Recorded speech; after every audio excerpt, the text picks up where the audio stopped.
Johnny Sauter is one of the greatest drivers to ever step foot in a NASCAR sanctioned truck.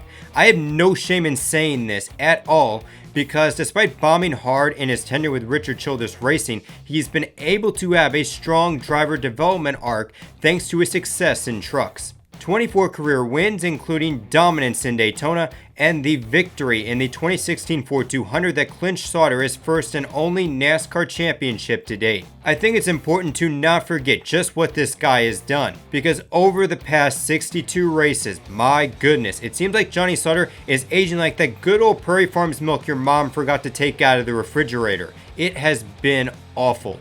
Then you have some of his on-track incidents and spats with his own team that have turned the public perception even more sour. So is it really time for him to be taken out of the NASCAR garage and disposed like an old milk carton? Is this subpar trend really the way the career of Johnny Sauter goes out? A retirement with tons of trophies full of cobwebs and dust. First off, I want to revisit the race. The actual race that started the downward spiral of Johnny Sauter, the 2018 Ford 200. At the time racing for GMS, the 2018 season was one that Sauter straight up dominated. He was untouchable in this 2018 truck season. 6 wins, claiming the first ever Truck Series regular season championship. And in fact, Johnny Sauter in 2018 led the point standings, both playoff and non-playoff, after every single race except one. And guess just what that race was? I want you to take a guess. It was the very one that mattered.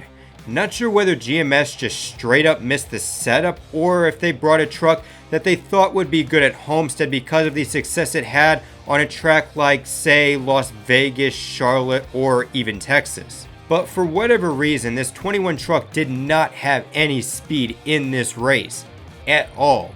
I think Johnny Sauter's statement after the race really just sums up the enormous failure of a performance this was. You know, tonight just sucked. I mean, when you suck that bad, it's whatever. You just go home, and go, what the hell happened? That's the way I look at it. So, and I'll ask myself that for 3 months, And even though next season was hinted at, it turns out the result of a catastrophic defeat was enough for Maury Gallagher and crew to lose faith. GMS made a powerhouse mid-off-season move to sign the then-defending champion Brett Moffitt and officially cut ties with Johnny Sauter, with little over a month until teams were set to pack up and head for Daytona. There's no question GMS did him quite dirty considering the nature of running a race team, as Sauter had to scramble to get his 2019 plan set, but it would work out alright for him, I'd say. Duke and Rhonda Thorson welcomed him back with open arms. Joe Shear Jr. also stuck with his championship driver and left GMS, looking for redemption and revenge for the shortcomings of 2018. Revenge that would be taken out at the Dover truck race as Johnny Sauter led 43 laps and held off the driver who replaced him to win his 24th career truck race. Johnny Sauter in victory lane stated, "When you get kicked to the curb, you feel like you've got a lot to prove. This ranks right up there as one of the best wins in my career." A monumental win for the career of Johnny Sauter. However, that's not what he's most remembered for in 2019. As you may recall, he intentionally wrecked Austin Hill at Iowa, which led to him sitting out Gateway and then getting eliminated in the first round of the playoffs. His season numbers also ended far away from the one scored with GMS in 2018. Still, what you can't forget was that this endeavor was entirely scrapped together last minute, as the 13 team went through almost the entire offseason thinking it was going to be Mike Snyder driving this truck. Johnny Sauter and Joe Shear, they were not in the picture at all until about mid-January. The deal likely not official until 2 to 3 weeks before the season actually started. And honestly, to get a win and make the playoffs in that fast-paced climate was a win on its own. Fortunately, that wouldn't be the case for the 2020 offseason, as both were set to return, and Johnny Sauter and Joe Shear Jr. had the opportunity to take what they learned from 2019 and apply it to this new season and hit the ground running. And through the first 3 races of competition, it seemed like that was all that was needed to get this 13 team going and in the right direction, because my goodness, they got off to a hot start. Johnny Sauter began the year with a 7th place finish in Daytona, a 2nd in Las Vegas, and then a massive gap later thanks to COVID, got right where they left off with a 7th place finish in Charlotte. That led into race number 4 of the season in Atlanta, and this is a track that of course has a rough surface, and it ultimately causes a lot of air to build up in these tires, and because of that there's a massive risk for blowouts and other wear and tears on the tires. So to try to combat this, teams in recent years have discovered ways to bleed air out of these tires.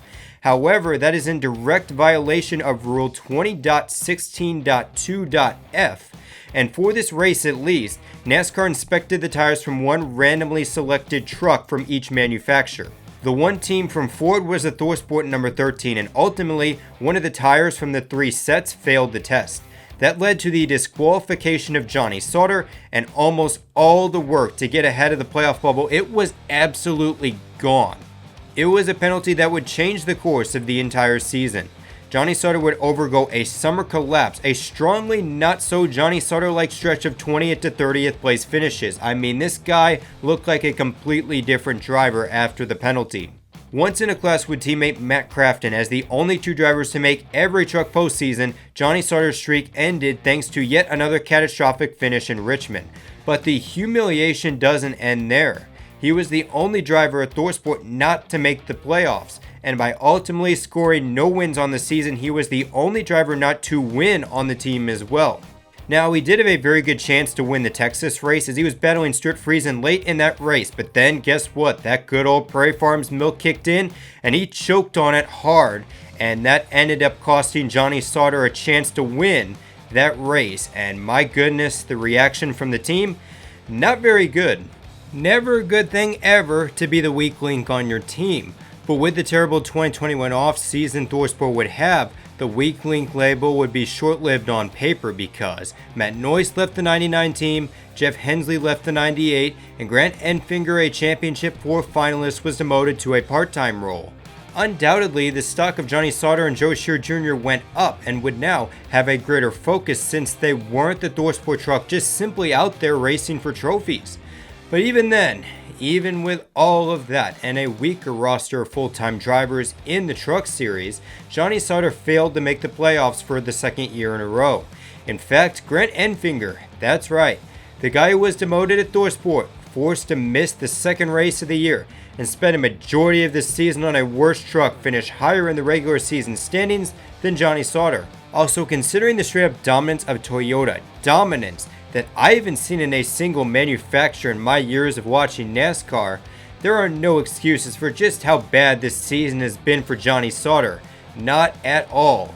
So now we've officially hit 62 races of sourness from Johnny Sauter, and one of the hot topics of the 2022 offseason is just what's going to happen to one of the all-time greats of the NASCAR Truck Series. What's going to happen to him?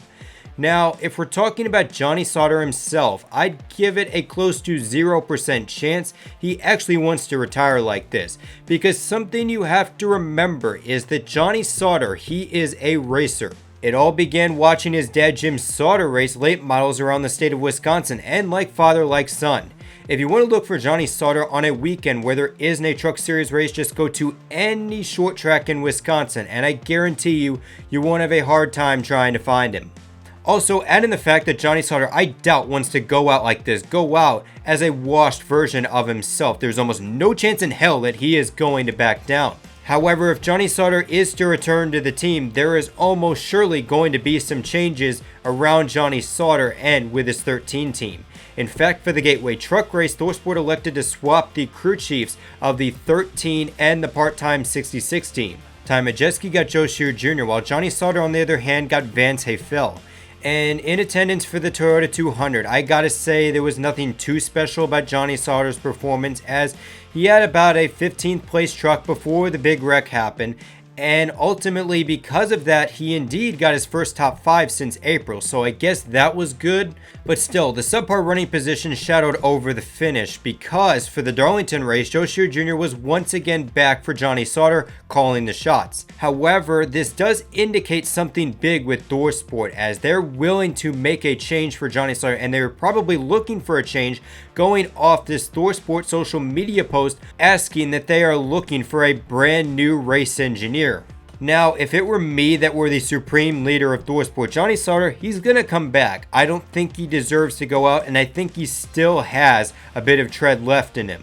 However, there is going to be a big change, not exactly in crew chief, but rather a swap in teams. As the 13 and 98 truck teams, they are going to swap positions.